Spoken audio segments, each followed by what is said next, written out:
Boa tarde, galera. Tranquilo? Vamos dar sequência então ao conjunto de falas que eu venho tendo com vocês, que basicamente é um diálogo, porque ao falar sobre disciplina, indisciplina, o ECA, escola, as pessoas retribuem a minha fala com muito questionamento, muita repercussão. Isso vai realmente incentivando a que eu faça 2, 3, 4 vídeos. Isso é bacana. Olha, não tem preço. É muito legal. Então, fiquem à vontade. Sempre fazendo comentários. Bom, mas os últimos questionamentos, e eu pensei alguns, estavam me questionando a questão da autonomia do professor, o quanto ele pode se mover dentro da sala de aula, no sentido de regrar, no sentido até de se impor. E alguns chegaram a imaginar que eu estava dizendo que o professor não devia se impor, chegaram a imaginar que eu estava dizendo que não era possível ao professor disciplinar a sala de aula, o que evidentemente não é verdade. Portanto, fiquei imaginando uma maneira de que nós pudéssemos sentir no coração, professores e não professores, o que é uma sala de aula e a necessidade de disciplinar sem perder a autonomia, sem perder a minha capacidade de ser quem eu sou e sem tirar a autonomia e sem tirar a capacidade de ser quem são os alunos. A imagem que me veio à cabeça é a seguinte situação. Vamos imaginar que cada aluno, e inclusive eu, nós todos, cada um de nós, somos países. Vamos imaginar que dentro de uma sala de aula, cada aluno é um país. E o professor é um país também. Todos estes países, como normalmente sabe-se que é assim, todos esses países têm direito à sua autorregulamentação, todos esses países têm autonomia e um país não pode intervir no outro país, salvo exceções, salvo, enfim, aquilo que não nos interessa nesse momento. O que interessa é a fácil percepção de que um país não pode intervir no outro. Para que haja a intervenção de um país sobre o outro, soberano, geralmente imagina-se que é a guerra. A guerra é a suprema e a máxima intervenção que um país tem sobre o outro. Mas há repercussões tão negativas entre estes países envolvidos numa guerra que geralmente se evita. Portanto, dentro de uma sala de aula, vamos imaginar que somos todos países que coexistem e que nenhum pode interferir o outro, por serem autônomos, salvo se os países alunos, concordarem. Porque se não houver concordância, ninguém tem o direito de intervir dentro das fronteiras desse país aluno. Assim como os alunos não podem intervir dentro das minhas fronteiras, país professor. E agora? Como fazer?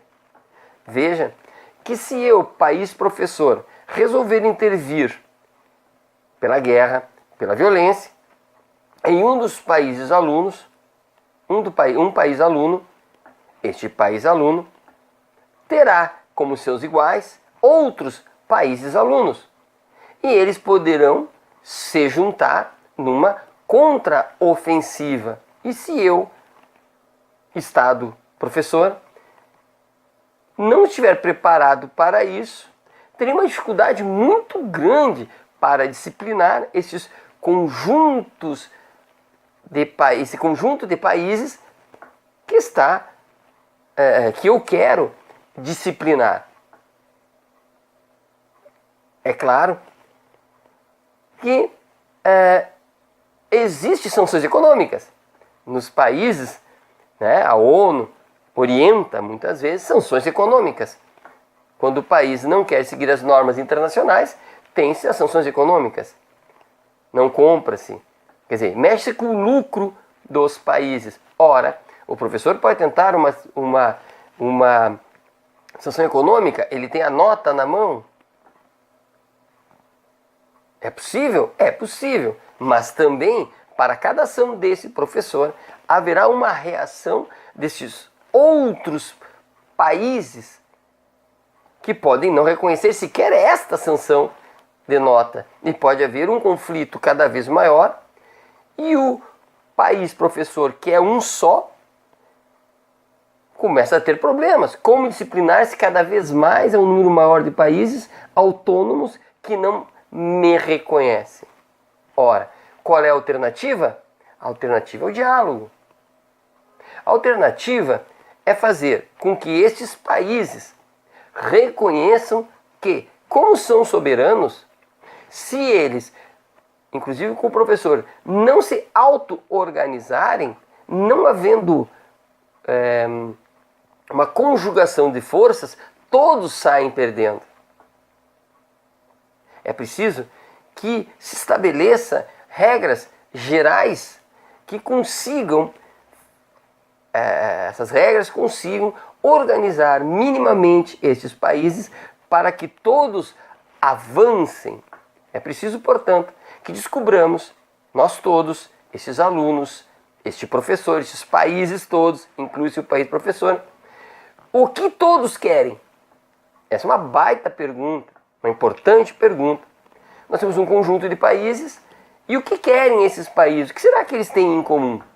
É provável que neste planeta escola, os países alunos e os países professores querem aprendizagem. E é, portanto, então, que para que todos tenham aprendizagem, estabeleçam-se regras, e essas regras serão legítimas porque os próprios Estados-membros, porque os próprios países membros ratificam essa garantia da aprendizagem através de normas, e normas disciplinares. Portanto, na geopolítica do poder, dentro de uma sala de aula, não há posições fixas. De um lado, nós não temos sempre o professor como um país dominante. Há situações em que o professor, que o país professor, vai parar para ouvir os demais, vai ajudar os demais a discutirem, a rearranjarem essas normas para qualificar mais o que todos querem, que é a aprendizagem.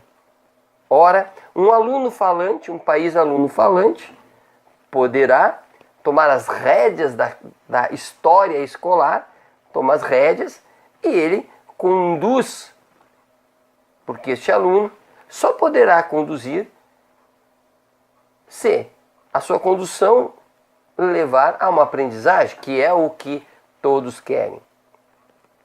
Se nós conseguirmos imaginar uma sala de aula como sujeitos autônomos, que não podem ser abordados de qualquer jeito, nem o país aluno abordar o professor de qualquer jeito, e nem o país professor abordar de qualquer jeito o país aluno, vai se estabelecer regras. Algumas tendem a serem mais fixas, como aquelas mais próximas da aprendizagem, e algumas mais capazes de mudar com o tempo. Outras são mais fixas. Vamos imaginar cláusulas pétreas da Constituição e outras que a gente pode modificar com um quórum menor de votantes. É óbvio que haverá conjugação de forças. Quando um aluno indisciplina, dois alunos indisciplinam, o Estado, o professor, automaticamente terá como seus parceiros os estados que reconhecem como aquele que indisciplinou um elemento nocivo à aprendizagem. Portanto, vamos negociar. E aqui não será permitido a guerra. né? Não será permitido ofensa, não será permitido o uso da força, evidente, não é? Mas aí esse grupo vai negociar com este país aluno que não está seguindo as normas e vamos lá negociar as possibilidades. Agora, se com o passar do tempo essas normas acordadas perdem a legitimidade, ou seja, os países membros vão desistindo porque essas regras são inúteis, por exemplo, o país professor não faz uso delas, ou faz negociação e depois ninguém dá bola, esses países, alunos, vão retomando a autonomia e vão agindo por conta própria. E se vão agindo por conta própria, a indisciplina acontece. Então, as negociações, elas são diárias, elas são importantes e fazem parte da aprendizagem. Ensinar matemática negociando a disciplina vai fazer com que o aluno aprenda a matemática e também aprenda a cidadania. Aprenda o respeito, aprender história, geografia, negociando espaços é muito mais interessante do que a obediência à norma. Portanto, o Estatuto da Criança e do Adolescente, ele vem a favor dessa negociação de sujeitos autônomos e uma intervenção estatal, uma intervenção do judiciário ou uma intervenção mais forte do professor serão casos excepcionais.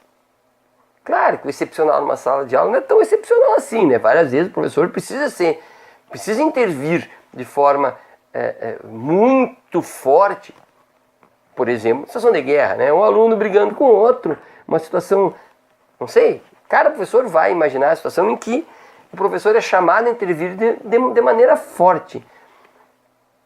Entretanto, a ideia de negociação não deve ser perdida. A ideia de que somos todos países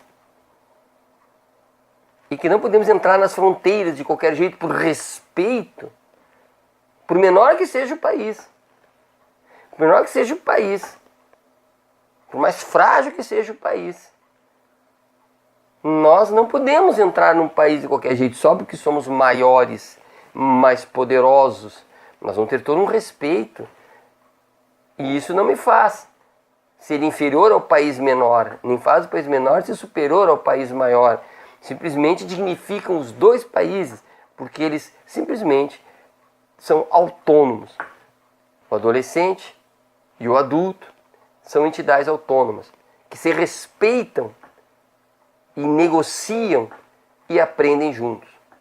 E a intervenção mais forte, a intervenção que diz, para tudo, eu sou professor e agora eu que sei, isto é permitido pelo ECA, é permitido pela cultura, é permitido pelo que vocês quiserem, pelos pais, sei lá. Há um momento em que o professor vai dizer, é assim e assim será, quer tu queiras, quer tu não queiras. Mas isso é exceção. Isso é exceção. E se for respeitoso, se for uma intervenção forte, firme e dura, mas respeitosa, num primeiro momento, esse país aluno vai se armar todo, mas logo baixarão as armas, esse aluno baixará as armas e vai entrar num outro nível de negociação, que é, o professor mostrou que tinha competência, que tinha o direito de fazer o que fez, que tinha idoneidade e dignidade para fazer o que fez. E dentro dos limites da necessidade do que tinha que fazer, esse aluno saberá se posicionar novamente na geopolítica da sala de aula e vai negociar com esse professor. Não é permitido vingança. Não é permitido, tanto ao estado do aluno quanto ao estado do professor, vinganças por debaixo dos panos, né? Aquilo que a gente vê na geopolítica mundial, terrorismo, insensatez, maldade, inverdades. Se tudo for feito como tem que ser feito, essa geopolítica escolar, essa geopolítica de sala de aula vai dar certo, mas ela é negociada. Palavra-chave, negociada. se não for negociada, desface a harmonia e nós vamos para a guerra, nós vamos para a força. E aí, não sei quem vai ser o vencedor. Quem tiver a melhor estratégia de vencer a batalha. E nem sempre o país professor tem a melhor estratégia. Os países alunos, que são 30 países, 35 países, têm uma estratégia melhor para derrubar este único país, que é o professor. Um abraço e é por aí. Feito!